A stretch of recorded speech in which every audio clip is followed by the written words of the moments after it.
எல்லோருக்கும் வணக்கம். கடந்த 2 வருடங்களா நம்மளோட பங்குச்சந்தை 0 to நெகட்டிவ் ரிட்டர்ன் தான் கொடுத்துருக்கு. ஆனா தொடர்ந்து நிஃப்டி பீஸ்ல நான் முதலீடு பண்ணிட்டே இருந்தேன். பாட்டம் வரும்போதெல்லாம் இன்னும் அக்ரெசிவா என்னோட முதலீடை அதிகப்படுத்தினேன்.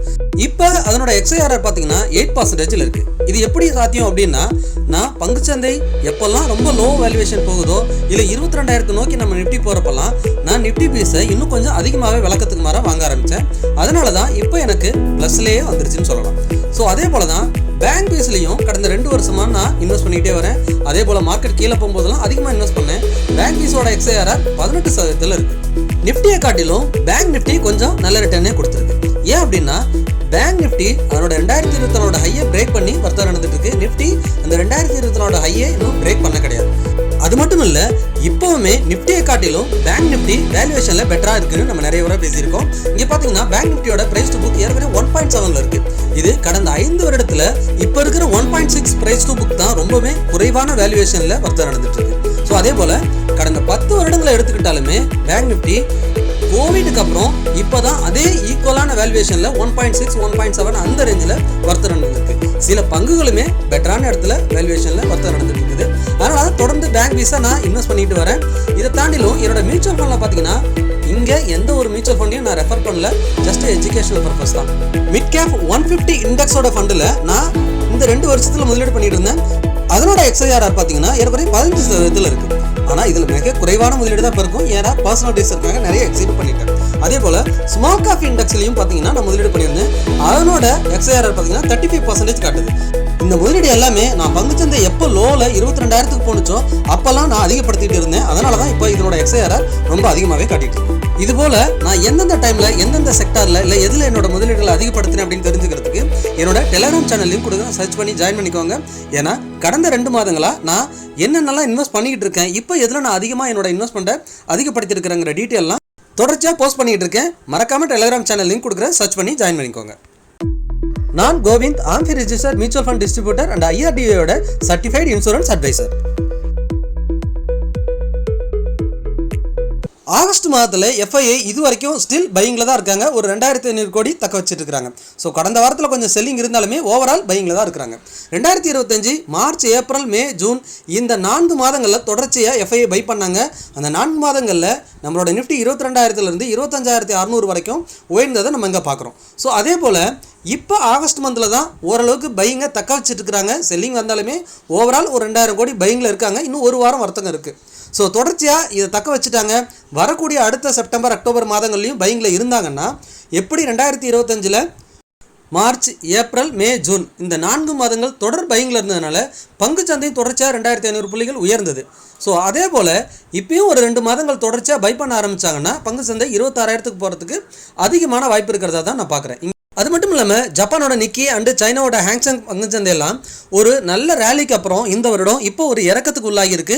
அதுவும் இல்லாமல் செமிகண்டக்டர் பங்குகள்லாம் ஒரு அல்ட்ரா புல்லிஸில் இருந்ததெல்லாம் ப்ராஃபிட் புக்கிங் நடந்துட்டு இருக்கு. ஸோ அங்கேருந்து முதலீடுகள்லாம் இந்தியாவை நோக்கி வரதுக்கு வாய்ப்பாக இருக்கும். ஏன்னா இந்திய பங்குச்சந்தை கடந்த 2 வருடமாக சைட்வேஸ் மார்க்கெட்டில் இருக்குது. ஸோ இதெல்லாம் தான் வச்சு நம்ம FII கண்டினியூஸாக வாங்குறதுக்கு வாய்ப்பு இருக்குன்னு பேசிட்டு இருக்கோம்.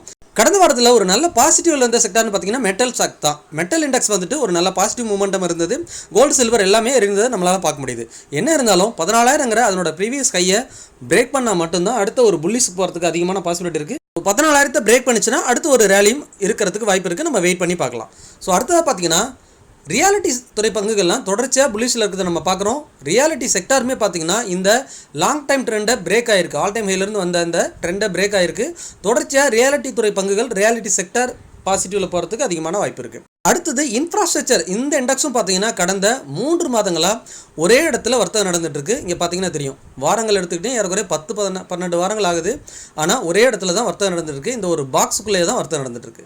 ஸோ ஒரு சைட்வேஸில் இருக்குது. ஸோ இன்ஃப்ராஸ்ட்ரக்சர் இந்த இண்டெக்ஸும் அதனோட ஆல் டைம் ஹை 9,700 பிரேக் பண்ணிடுச்சுன்னா இங்கேருந்து ஒரு புது ரேலி வரதுக்கான வாய்ப்பாக இருக்கும். ஸோ இன்ஃப்ராஸ்ட்ரக்சர் அண்ட் ரியாலிட்டி இது அடுத்த ஒரு புல்லிஸில் இருக்கிறதுக்கான வாய்ப்பு இருக்குது. அடுத்ததான் நம்ம ரொம்ப நாளாக வாட்ச் பண்ணிக்கிட்டே இருக்கோம் PSU bank index. Public sector bank எல்லாமே ஒரு ரேலி வரதுக்கான வாய்ப்பு இருக்குன்னு பேசியிருக்கோம். ஏன்னா கடந்த 4 மாதங்களாக இந்த இடத்துல சேம் கேண்டில் ஒரே இடத்துல ஒரு பாக்ஸுக்குள்ளே வர்த்தகம் நடந்தது. இப்போ மந்த்லியில் ஆகஸ்ட் மாதம் பார்த்தீங்கன்னா இது வரைக்கும் ஒரு பாசிட்டிவில் தான் இருக்குது. ஆனால் வீக்லியில் உங்களுக்கு செல்லிங் வர மாதிரி தெரிஞ்சாலுமே இங்கே பார்த்தீங்கன்னா இந்த ஹெட் அண்ட் ஷோல்டர் பேட்டர்னும் பார்த்தீங்கன்னா இன்னும் வேலிடேஷனில் தான் இருக்குது.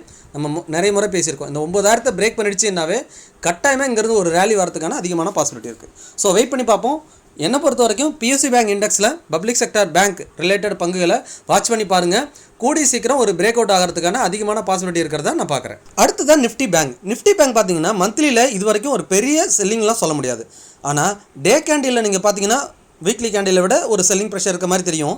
ஆனால் மந்த்லிலையும் வீக்லிலையும் பார்த்தீங்கன்னா ஒரு பாக்ஸுக்குள்ளே தான் வர்த்தகம் நடந்துட்டுருக்கு.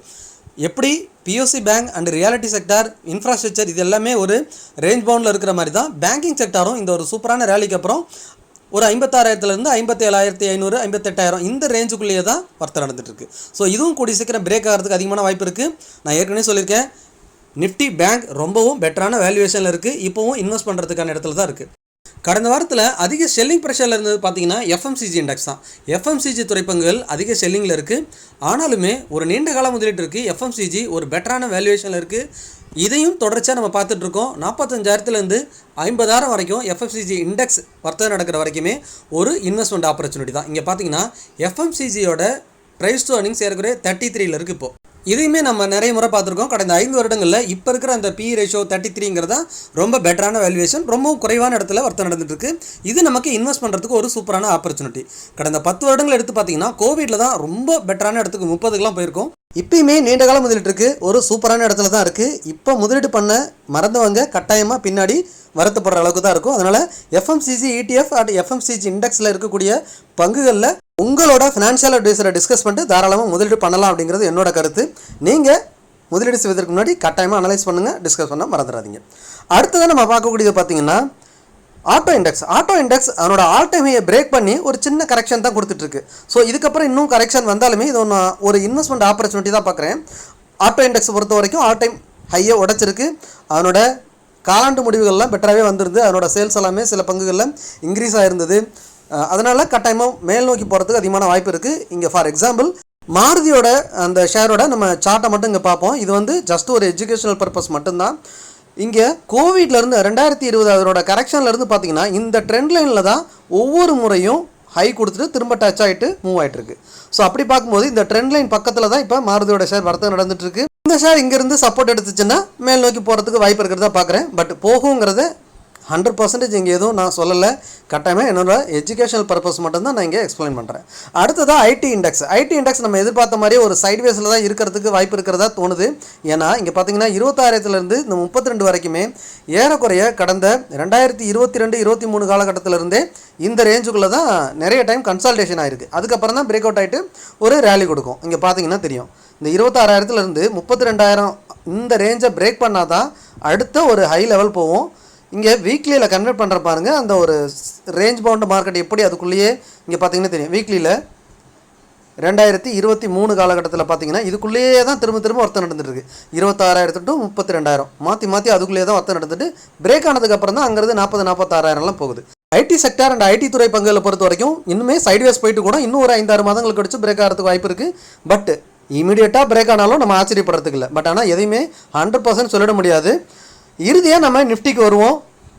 நிஃப்டி பார்த்தீங்கன்னா நம்ம எக்ஸாக்டாக 24,300 24,600 இந்த ரேஞ்சு, அதாவது இந்த ஜோன் ஒரு ஸ்ட்ராங் ரெசிஸ்டன்ஸாக இருக்குது அப்படின்னு பேசிகிட்டு இருந்தோம். அந்த ரெசிஸ்டன்ஸை இன்னமும் பிரேக் பண்ணல. கடந்த மாதம் பார்த்தீங்கன்னா 24,380 400 அந்த ரேஞ்சில் தான் க்ளோசிங் வச்சுருந்து. கடந்த ஜூலை மாதத்தோட க்ளோசிங் பார்த்தீங்கன்னா ஒரு 24,400 அந்த ரேஞ்சு பக்கத்தில் இருந்தது. இப்போ பார்த்தீங்கன்னா இன்னும் முடியல, ஒரு வாரம் இருக்குது. இருந்தாலுமே 24,250, ஸோ ஒரு 200 புள்ளிகள் டிஃப்ரென்ஸில் தான் இருக்குது. லாஸ்ட் மந்த்துக்கும் இந்த மந்த்துக்கும் உள்ள அந்த டிஃப்ரென்ஸ் பார்த்திங்கன்னா ஒரு 200 புள்ளிகள் தான் இருக்குது. ஸோ ஏன்னா எஃப்ஐஏ பார்த்திங்கன்னா ஸ்டில் பையிங்கில் இருக்கிறாங்க. பங்குச்சந்தை ரொம்ப பெரிய வீழ்ச்சியும் இல்லாமல் பெரிய மூவும் இல்லாமல் ஒரு சைடு வேஸில் இருந்துகிட்ருக்கு. ஸோ கூடிய சீக்கிரம் மூவ் ஆகிறதுக்கு அதிகமான வாய்ப்பு இருக்குது. நிறைய செக்டார்ஸ் பார்த்தோம் சப்போர்ட்டில் இருக்குது, பிரேக் லெவலில் இருக்குது. ஸோ அதே போல் எஃப்ஐஏ தொடர்ச்சியாக வாங்குறாங்க அப்படிங்கிற பட்சத்தில் வரக்கூடிய மாதங்கள்லையோ இல்லை அடுத்த வாரமோ மார்க்கெட் இந்த 24,600 பிரேக் பண்ணால் அடுத்த லெவல் 25,000 26,000 இமீடியட்டாக போகிறதுக்கு அதிகமான பாசிபிலிட்டி இருக்குன்னு நான் நம்புகிறேன். ஸோ மார்க்கெட் இதில் எதனா ஒரு கரெக்ஷன் கொடுத்தாலுமே நான் தொடர்ச்சியாக என்னோட முதலீட்டை அதிகப்படுத்திகிட்டு இருக்கேன். நீங்களும் உங்களோட ஃபினான்ஷியல் அட்வைசரை கேட்டு தாராளமாக முதலீடு பண்ணுங்கள். நம்மளோட பங்குச்சந்தை கட்டாயமாக மேல் நோக்கி போகிறதுக்கு அதிகமான பாசிபிலிட்டி இருக்கிறதா தான் நான் பார்க்குறேன். நீங்கள் முதலீடு செய்வதற்கு முன்னாடி ஒரு ஃபினான்ஷியல் அட்வைசரோட சப்போர்ட் எடுத்துக்கிறது ரொம்பவே சிறந்தது. நான் Govind, AMFI registered mutual fund distributor and IRDA certified insurance advisor. உங்களோட ஃபினான்ஷியல் கோல்ஸை மியூச்சுவல் ஃபண்ட் முதலீடு பண்ணுறது மூலியமாக ஈஸியாக அச்சீவ் பண்ண முடியும். அதுக்கு நீங்கள் செய்ய வேண்டியதெல்லாம் டிஸ்பிளே தெரியிற வாட்ஸ்அப் நம்பருக்கோ அல்லது மெயில் ஐடிக்கோ தொடர்பு கொள்ளுங்கள். அது மட்டும் இல்லாமல் உங்கள் ஃபேமிலியை ப்ரொடெக்ட் பண்ணுறதுக்கான ஒரு டேர்ம் அண்ட் ஹெல்த் இன்சூரன்ஸை பெட்டரான மெத்தடில் சூஸ் பண்ணுறதுக்கு நீங்கள் என்ன தொடர்பு கொள்ளலாம். மார்க்கெட் பற்றின ரெகுலர் அப்டேட்டுக்கு மறக்காமல் டெலிகிராம் சேனல் லிங்க் கொடுக்குறேன், சர்ச் பண்ணி ஜாயின் பண்ணிக்கோங்க. நீங்கள் நம்ம சேனலுக்கு புதுசாக இருந்தீங்கன்னா நம்ம சேனலை சப்ஸ்கிரைப் பண்ணுங்கள். உங்களோட ஃப்ரெண்ட்ஸ் அண்ட் ஃபேமிலிக்கு மறக்காமல் ஷேர் பண்ணி பார்க்க சொல்லுங்கள். மீண்டும் ஒரு நல்ல வீடியோவில் சந்திக்கிறேன். உங்கள் கோவிந்த்.